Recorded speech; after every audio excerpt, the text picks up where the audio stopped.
میں سمجھ گیا آپ کا سوال، فجر کی سنتیں جب جماعت کھڑی ہو جائے تو پڑھنا چاہیے یا نہیں پڑھنی چاہیے؟ دیکھیں حدیث میں آتا ہے کہ جب جماعت کھڑی ہو جائے نا، جو عرب لوگ یہ حدیث اکثر سناتے ہیں، جب جماعت کھڑی ہو جائے تو کوئی بھی نماز نہیں ہے سوائے فرض کے. تو یہ حدیث بالکل صحیح ہے. اسی بنیاد پر ہم کہتے ہیں کہ جتنی بھی فرض نمازیں ہیں جب وہ کھڑی ہو جائیں گی تو سنتیں نہیں ہوں گی. البتہ فجر کو علماء حنفیہ نے اس سے مستثنیٰ کیا ہے، کیونکہ فجر کی سنتوں کی تاکید بہت زیادہ ہے. کبھی بھی کوئی حدیث ہوتی ہے نا تو ضروری نہیں کہ وہ کلی ہو، بہت ساری حدیثوں سے کہ مستثنیات بہت ہوتے ہیں. بعض حدیثوں میں حکم عمومی ہوتا ہے لیکن اس سے بعض چیزیں مستثنیٰ ہوتی ہیں. اس کی مثال ایسے جیسے 3 وقتوں میں حدیث میں آتا ہے نماز پڑھنا یا سجدہ کرنا حرام ہے، لیکن امام شافعی نے اس سے مستثنیٰ کیا ہے تحیۃ المسجد کو. ان کے مذہب میں عرب بھی اس سے تحیۃ المسجد کو مستثنیٰ کرتے ہیں. مستثنیٰ کیوں کرتے ہیں کہ بھئی وہ کہتے ہیں تحیۃ المسجد کیا ہے کہ حدیث میں آتا ہے کہ مسجد میں داخل ہو تو پہلے نماز پڑھو. تو جیسے انہوں نے اس حدیث کو عام رکھا اور اس کو خاص کر دیا، تو ایسے ہی ہم نے کیا کیا کہ جو علماء حنفیہ ہیں انہوں نے اس حدیث کو تو عام 4 نمازوں کے حق میں تو عام رکھا کہ جب جماعت کھڑی ہو جائے تو سنتیں نہ پڑھو، لیکن فجر میں کیا کر دیا، اس کی تخصیص کر دی. تخصیص اس لیے کی ہے کہ فجر کی سنتوں کی تاکید بہت زیادہ ہے. اس پر سب کا اتفاق ہے کہ سب سے زیادہ موقت سنتیں وہ فجر کی ہیں.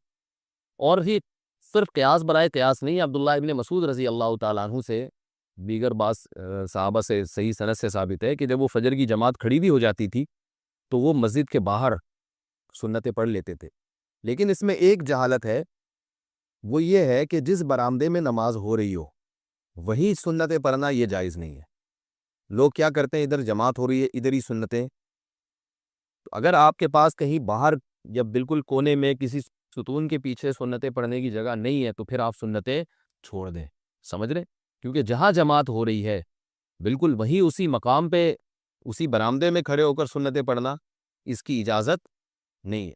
دوسری بات یہ کہ سنتیں پڑھنے کی اجازت اس صورت میں ہے جب آپ کو جماعت ملنے کا یقین ہو. اگر آپ کو یہ کہ جماعت میری سنتوں کی وجہ سے فوت ہو جائے گی تو جماعت کی تاکید شریعت میں زیادہ ہے. تو علماء کہتے ہیں فجر کی کم از کم 1 رکعت ملنے کا یقین ہو. اگر آپ کو یہ ڈر ہے کہ میں سنتوں میں مشغول ہوا تو 1 سے زیادہ رکعت نکل جائے گی، پھر آپ سنتیں نہیں پڑھ سکتے، کیونکہ آدھی سے زیادہ جماعت نکلنا ایسے گویا پوری نکل گئی. 1 منٹ. تیسری بات یہ ہے کہ جہاں فتنہ اور انتشار کا خطرہ ہو وہاں بھی سنتیں چھوڑ دیں. اب یہاں فقہ حنبلی کو فالو کیا جاتا ہے. اب آپ وہیں مسجد میں کھڑے ہو کر سنتیں پڑھ رہے ہیں، وہ اس کو پوری تقریر تھوڑی سنائیں گے آپ بیٹھ کر کے اصل میں یوں ہے پھر اصل میں یوں ہے. وہ کہے گا بھائی کیا ہلا وہ کیا معافی مشکل کچھ بھی ایسی بات کر دے گا آپ کو، تو ایک نئی ٹینشن میں آئیں گے. تو فتنے سے بچنا کیا ہے، فتنے کا خوف و سنتیں چھوڑ دیں، پھر اشراق کے وقت میں پڑھیں. سمجھ رہے ہیں؟ عرب لوگ ادھر کے فوراً بعد پڑھ لیتے ہیں.